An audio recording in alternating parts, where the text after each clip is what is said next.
Hello everyone. हम start करने जा रहे हैं विज़न के डेली न्यूज़। यस, आज हमारा 30 अक्टूबर का हम वीडियो अपलोड कर रहे हैं। Let's start. विज़न आईएएस का आज फर्स्ट न्यूज़ ये है, Brazil decided against joining China's belt and road initiative. BRICS में आपको पता है कि 5 नेशन है। इंडिया ऑलरेडी जो है बेल्ट एंड रोड इनिशिएटिव था चाइना का, उसके अगेंस्ट में था। नाउ ब्राज़ील ऑल्सो, ब्राज़ील ने भी इसको इंडोर्स करने से मना कर दिया है। और पहले कुछ कंट्रीज़ ऑलरेडी जिन्होंने बीआरआई से विड्रॉ किया, उनका वो कंट्रीज़ है इटली है और फिलीपींस हैं। ये ऑलरेडी अनाउंस कर चुके थे कि ये बीआरआई में पार्टिसिपेट नहीं करेंगे। और अब इंडिया भी था और ब्राज़ील भी अब उस जोन में इंक्लूड हो चुका है। बीआरआई अगर किसी को नहीं पता है तो हम वो भी जान लेते हैं। बीआरआई क्या है?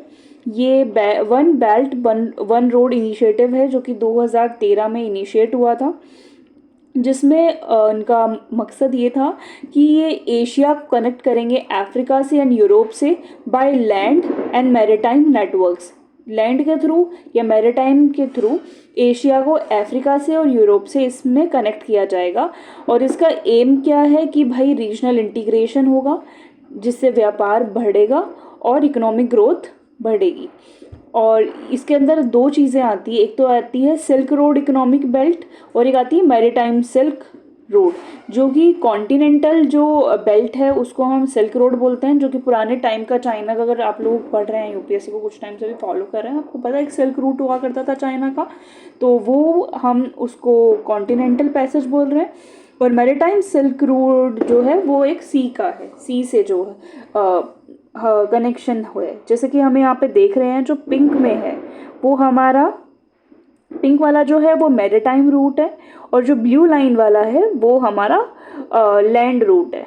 जहाँ पे हम देखने को मिल रहा है कि यहाँ पे ये चाइना है हमारा, चाइना से नीचे होता हुआ ये यहाँ पे नीचे कनेक्ट होता हुआ, फिर ये पूरा यहाँ पर हमारा ये बीच में कज़ाकिस्तान से होता हुआ रशिया में, और फिर यूरोप से कनेक्ट कर रहा है। वैसे ही हमारा जो लैंड रूट है वो हमारे स्यूज़ कैनाल से होता हुआ केनिया और डिजिबूटी से कनेक्ट हो रहा है। तो ये हमारा बीआरआई इनिशिएटिव है। और बट की कंसर्न्स इंडिया के लिए क्या है जो कि इसने बीआरआई को इंडोर्स करने के लिए मना किया है? इसमें ये हो रहा है कि इंडिया की जो सोवरेनिटी और टेरिटोरियल इंटीग्रिटी है उसमें ये हार्म कर रहा है, क्योंकि आपको पता है कि हमारा पीओके रीजन डिस्प्यूटेड है और इसने जो लाइन बनाई है इसकी वहाँ से क्रॉस होती हुई है। तो इससे हमें हमारी जो सोवरेनिटी है उसका हार्म हो रहा है। और कुछ ये भी है कि हम कंपटीशन भी करते हैं। जैसे कि अगर हम बात करें कि अनसस्टेनेबल डेब्ट by China to partner countries, जैसे कि आपको चाइना की स्ट्रैटेजी पता है कि वो वहाँ पे कहीं पर भी इन्वेस्ट करता है इंफ्रास्ट्रक्चर के फॉर्म में, फिर लोग जब भी कंट्रीज़ उनको उनका पैसा नहीं चुका पाती है तो वो उसको डेब्ट में घोषित कर देता है, मतलब डेब्ट ट्रैप उस पर लगा देता है। जैसे कि अभी हमने श्रीलंका का कंडीशन देखा था, तो उसमें ये हमें देखने को मिलता है। और फिर सिक्योरिटी रीजंस भी हैं कि जैसे कि हमारी स्ट्रिंग ऑफ पर्ल्स जो पॉलिसी है उसको भी थ्रेट करने का ये मतलब जो मैरीटाइम रूट है वो कुछ हद तरीके से हमारा जो स्ट्रिंग ऑफ पर्ल्स पॉलिसी है उसको भी ये हार्म कर रहा है। तो कुछ हमने क्या की स्टेप लिए हैं कि जिससे हम बीआरआई को काउंटर कर सकें।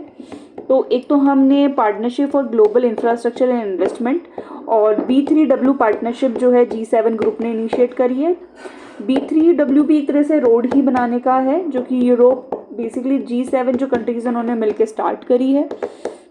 एक आईमेक कॉरिडोर बनाया, जो अभी G20 प्रेसिडेंसी थी इंडिया के अंदर, उसमें आईमेक कॉरिडोर भी इन्होंने स्टार्ट किया, जिसमें इंडिया मिडल ईस्ट यूरोप जो है ये पूरा कॉरिडोर इकोनॉमिक कॉरिडोर बनाएंगे आईमेक के अंदर।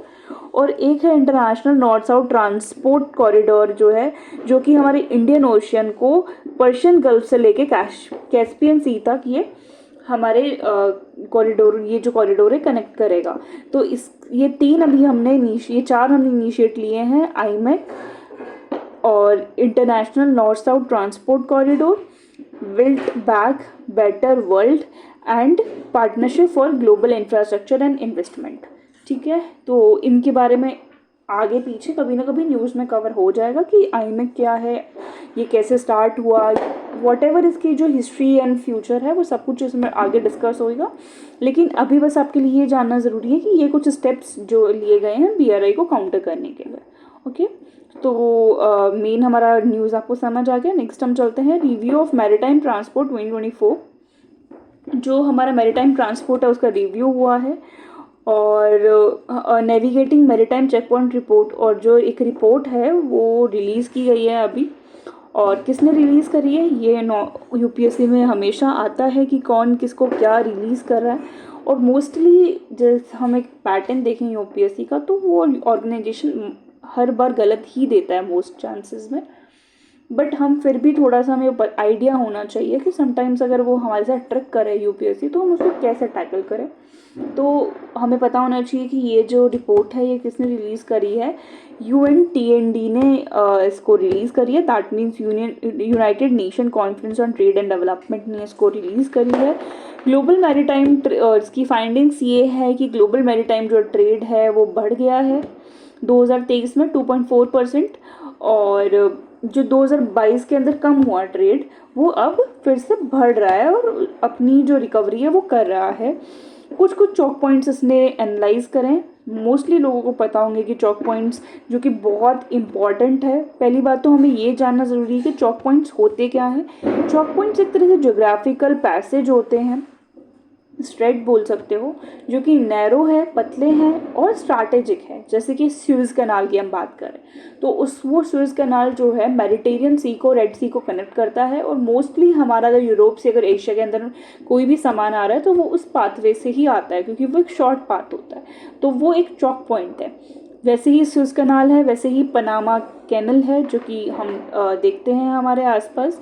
सो ये जो दो हैं ये कुछ कुछ ऐसे हम बोलेंगे जो कि कुछ कुछ यहाँ पर डिस्प्यूट्स चलते रहते हैं और बहुत ही स्ट्रैटेजिकली भी है।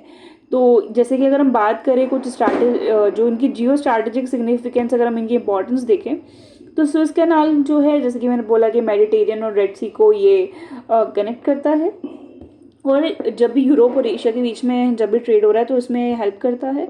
दूसरा एनर्जी सिक्योरिटी, जो स्ट्रेट ऑफ हॉर्मुज़ है जो कि हमारा पर्शियन गल्फ को और गल्फ ऑफ ओमान जो है वहाँ पे जिसको कनेक्ट करता है, वो भी एक तरह से हमारा सिग्निफिकेंट बोल सकते हैं चॉक पॉइंट है, जिसके अंदर जितना भी हमारा वर्ल्ड का पेट्रोल जो ट्रांसपोर्टेशन होता है वो वहाँ से ही होता है। क्योंकि आपको भी पता है कि मिडिल ईस्ट में पेट्रोल बहुत हद है ज़्यादा होता है, तो वो अगर एशिया में आ रहा है तो वो मोस्टली उसी ही रूट से आ रहा होता है। तो हमारा स्ट्रेट ऑफ हॉर्मुज़ भी उतना ही इम्पॉर्टेंट है। की रीज़न क्या है कि भाई यहाँ पर डिस्ट्रप्शंस हमें देखने को मिल सकते हैं। समटाइम्स ये हो सकता है कि वहाँ पे जब हम सुएज़ कैनाल की बात करें तो वहाँ पे वाटर फ्लो इतना नहीं हो, क्योंकि अगर बहुत गर्मी हो रही है या कुछ हो रहा है तो मे बी वाटर लेवल कभी हाई जा सकता है, लो जा सकता है। तो उस रीज़न से भी काफ़ी बार हमें देखने को मिलता है कि चीज़ें डिस्टर्ब कर सकती है। और कई बार हमारे जियो पॉलिटिकल टेंशन्स होते, कॉन्फ्लिक्ट्स होते हैं कि जैसे कि अगर हम बात करें जो बबल मंडप स्ट्रेट जो है, जो कि हमारी रेड सी और गल्फ ऑफ एडन को कनेक्ट करता है, वहाँ पे जो यमन के हौतीज़ थे उन्होंने शिप पे अटैक कर दिया था। तो ये भी एक रीज़न हो जाता है कि जैसे कि जो ये बीच के जो कैनाल जो स्ट्रेट्स हैं यहाँ पे अटैक हो जाते हैं, या कुछ कुछ रीज़न होता है कि जहाँ से ये चीज़ें बहुत बार कॉन्फ्लिक्ट में हो जाती है। अब इनका इम्पैक्ट क्या होता है डिस्ट्रप्शन से कि भाई सप्लाई चेन डिस्टर्ब होगी। ऑब्वियसली अगर मेरे यहाँ पे 500 लीटर अगर कोई भी पेट्रोल या कुछ आने वाला था, छोटा सा एग्जांपल ले रही हूँ, बट वो रीज़न से सो कॉल्ड कोई भी रीज़न से नहीं आया, तो इससे क्या होगा कि यहाँ पे शॉर्टेज आ जाएगी उस प्रोडक्ट की और यहाँ पे प्राइजेस बढ़ जाएंगे। तो ये एक तरीके से प्रॉब्लम क्रिएट कर देता है।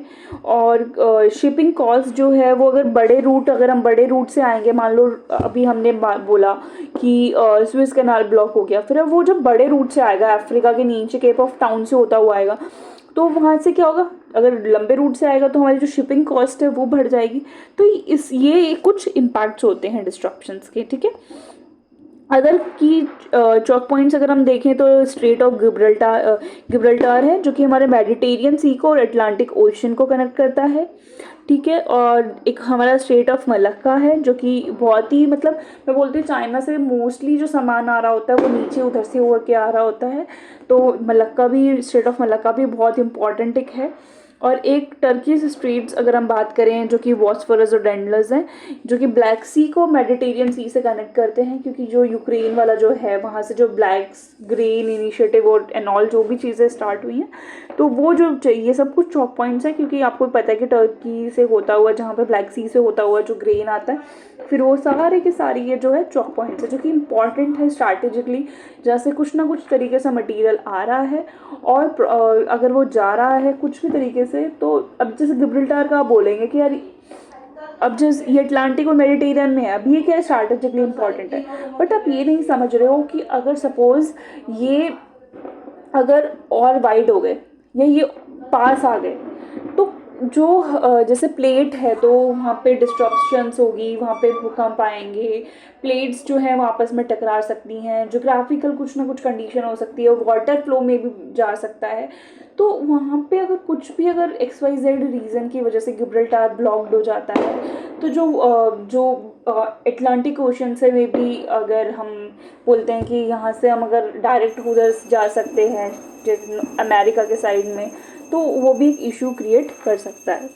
ठीक है, अब नेक्स्ट हमारा है कि की decisions taken to strengthen gram panchayat across the country. कुछ अभी हमने डिसीजंस लिए हैं, और ये किसने लिए हैं? सेंट्रल एम्पावर्ड कमेटी ने लिए हैं। कुछ ऐसे क्या चैलेंजेस है जो पंचायती राज आज के टाइम पे इशू फेस कर रही है। देखो, पहली बात तो ये कि पंचायती बहुत ही नीचे, बहुत ही डाउन लेवल पे आप चले जाओगे, ग्रास रूट लेवल पे जाओगे ना, तब पंचायती राज इंस्टीट्यूशंस आते हैं। तो वहाँ पे क्या होगा, स्किलिंग एंड ट्रेनिंग गैप्स हैं कि वहाँ पे लोग स्किल्ड नहीं है। वहाँ पे लोग, अगर आप बोलोगे कि यहाँ पे आपको बिजली इतनी देनी है या कुछ भी आप XYZ वहाँ पे चीज़ें लगाएंगे, तो वहाँ पे कुछ गैप्स आएंगे, क्योंकि वहाँ पे जो लोग हैं वो स्किल्ड नहीं हैं उतने, वहाँ पे सपोर्ट नहीं है, वही engineers, computer operators, skill people नहीं है, डिजिटल इंफ्रास्ट्रक्चर नहीं है। अगर आप देखोगे वहाँ पे लैपटॉप्स नहीं होंगे या कंप्यूटर्स नहीं होंगे वहाँ पे, और कुल मिला के वही एक पॉइंट को तोड़ने की चीज़ है कि वहाँ पे इतना इकोनॉमिक डेवलपमेंट नहीं है अभी। तो क्या इनिशिएटिव्स लिए गए हैं, जो ये कमेटी बनाई है, तो इसमें इन्होंने ये लिया है, हम एक तो इनकी ट्रेनिंग्स पे पैसा देंगे, funding for long term domestic training programmes, कुछ स्मार्ट क्लासरूम्स हम बनाएंगे। ठीक है, जो भी रिप्रेजेंटेटिव्स होंगे पंचायत के, जो कि इलेक्ट होकर आएंगे, उनको स्मार्ट क्लासरूम्स में ले जाकर उनको ट्रेन किया जाएगा। और एक स्टैंडर्डाइज्ड होनोरियम सिस्टम जो है वो बनाया जाएगा, जिससे कि एक फेयर कंपनसेशन जो है, जो भी मतलब ट्रेनिंग होगी या जो भी होगी, वो एक उसमें कंसिस्टेंसी लाई जाए, और जिसको पैसे अगर कहीं पर भी डिस्ट्रीब्यूशन हो रहा है तो वो प्रॉपर किया जाए। ठीक है, ये सब है। अब पहली बात तो हमारा ये है क्या, रिवैम्प्ड राष्ट्रीय ग्राम स्वराज अभियान है क्या। रिवैम्प्ड जो हमारा RGSA है, इसका एम है कि ये जो पब्लिक पंचायती राज इंस्टीट्यूशंस हैं, आपको पता है पंचायती राज इंस्टीट्यूशन में पंचायत ही नहीं आती है, म्यूनिसिपैलिटीज़ भी आती हैं, उनको डेवलप करना, जिससे लोकल गवर्नेंस पे फोकस आए और सस्टेनेबल डेवलपमेंट गोल्स जो हमारे 17 हैं उनको अचीव किया जा सके। और ये एक स्कीम है, सेंट्रली स्पॉन्सर्ड स्कीम है। इसका टेन्योर 2022 से 26 तक का है, और जितने भी ऑल स्टेट और यूटीज़ हैं, वो जितने भी इंस्टीट्यूशन के रूरल गवर्नमेंट के, इन सब के अंदर, रूरल के अंदर जितने भी स्टेट्स के और यूटीज़ की जो लोकल गवर्नमेंट है, इसके अंदर इंक्लूड की जाएगी। ठीक है, नेक्स्ट हमारा 3 न्यूज़ हम ऑलरेडी कवर कर चुके हैं। 4th न्यूज़ है कि बायोलॉजिकल डाइवर्सिटी रूल्स जो हैं 2024 के, वो मॉडिफाइड हो चुके हैं। तो recently ministry of environment, forest and climate change ने नोटिफाई कर दिया है कि BDA जो 2002 जो थे रूल्स, उनको हमने उनको हमने अपडेट कर दिया है। जो नए रूल्स हैं वो रिप्लेस करेंगे BDA 2004 के रूल्स के। तो की इसमें की हाईलाइट किया है नेशनल जो बायोडाइवर्सिटी अथॉरिटी जो है, ये जो है chairman shall be appointed by the central government. ये जो एनबीए का जो चेयरपर्सन होगा वो सेंट्रल गवर्नमेंट के द्वारा अपॉइंट किया जाएगा। 3 साल उसका कार्यकाल होगा और वो रीअपॉइंट भी किया जा सकता है। इस पे ये लिख लीजिए, ये हर बार क्वेश्चन बहुत बार यूपीएससी फंसाती है कि are they eligible for reappointment और नॉट, और ये एक एमसीक्यू में लोग फंस जाते हैं क्योंकि पैटर्न आपको पता है ओनली 1, ओनली 2, ओनली 3 वाला है। तो ये चीज़ आप गार्ड मान लीजिए कि इसमें रीअपॉइंटमेंट अलाउड है और 3 साल का इसके अंदर काम है। ठीक है, जनरल फंक्शंस क्या है, अगर हम एनबीए की बात करें तो एनबीए क्या करता है, जो भी नेशनल बायोडाइवर्सिटी फंड है उसको देखता है, और जितने भी एग्रीमेंट्स होते हैं बायोडाइवर्सिटी रिलेटेड, जो कि हमने नगोया प्रोटोकॉल और ये वाले जो देखे हैं, इनको जितने भी उनको उनके अप्रूवल्स देता है, टेक्निकल गाइडेंस देता है स्टेट बॉडीज़ को। ठीक है, दूसरा हाईलाइट किया है कि जो इंटेलेक्चुअल प्रॉपर्टी राइट जो है, तो इसकी ऑथोरिटी की अब अप्रूवल रिक्वायर्ड होगी। अगर कोई भी आईपीआर ले रहा है, इंटेलेक्चुअल प्रॉपर्टी राइट किसी ना किसी को दिया जा रहा है, अगर कोई भी बायोडाइवर्सिटी रिलेटेड, तो उसमें एनबीए की जो अप्रूवल है वो मैंडेटरी होगी। और अगर ऐसा नहीं होता है, कोई भी वायलेशन होता है, तो 1 लाख से 50 लाख का वायलेशन यहाँ पे लग सकता है। ठीक है, और जितनी भी पेनल्टीज होगी वो हमारे फंड में जाएगी, एनबीएफ फंड में जाएगी। ठीक है, अब थोड़ा हम ये देख लेते हैं कि ये अपडेट होके आया है।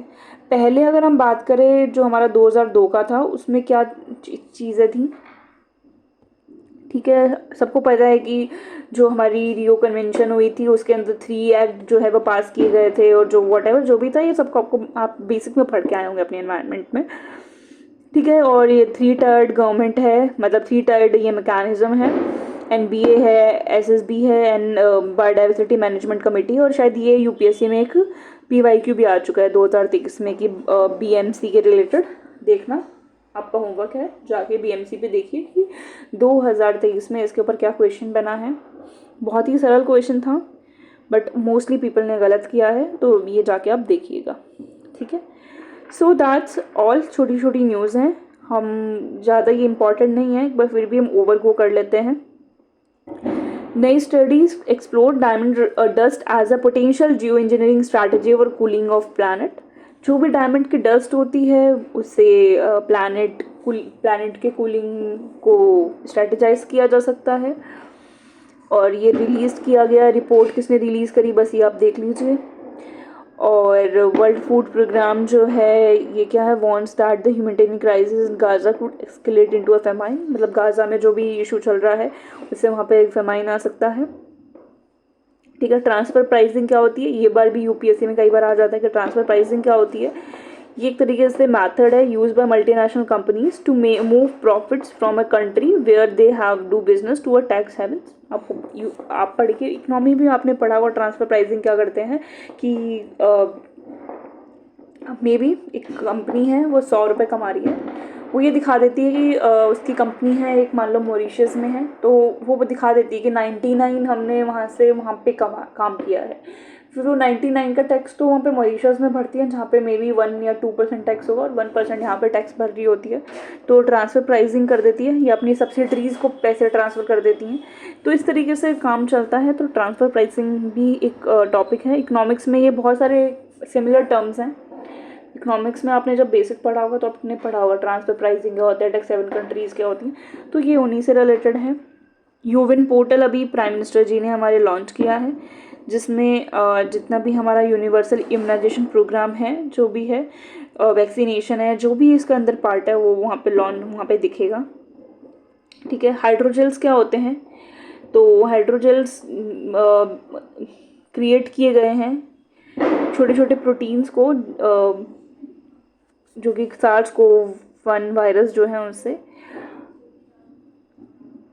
जो भी इससे क्या होगा कि जितनी भी ड्रग डिलीवरी है, जितना भी, अगर मेरे लीवर के लिए कोई ड्रग चाहिए तो वो टारगेट वहीं पे जाके करेगा, तो वो हाइड्रोजेल्स इसके लिए क्रिएट किए गए हैं। और बस यही है, छोटा मोटा टॉपिक है, बाकी ठीक है, मतलब मेन तो यही है, ऊपर जो हमने कवर कर लिए हैं 4 news. That's all for today. कल हम देखते हैं नेक्स्ट हमारी जो भी PDF होगी उसको। सो दैट्स ऑल फॉर टुडे।